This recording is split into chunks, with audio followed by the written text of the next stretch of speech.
Anuji, hi Shraddha, please have seat. Thank you. So ji आज माझी appointment होती टॅटू साठी. तर मला सेमी परमनंट टॅटू बघायचा आहे. काही डिझाईन दाखवणार का?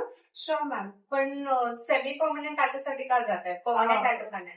असं आहे की मी ऑफिसमध्ये कॉर्पोरेटमध्ये काम करते, तर मला एक असं परमनंट नाही काही पाहिजे. म्हणजे मला चेंज करायचंय इन केस. ओके तर म्हणून मला असं सेमी परमनंट साठी बघायचं आहे. ओके, ते पण बरोबरच आहे. मी तुम्हाला काही डिझाईन्स दाखवते, तुम्ही चेक करा.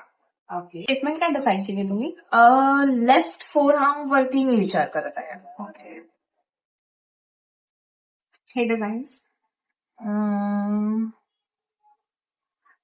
हा छान वाटतंय. I go for this.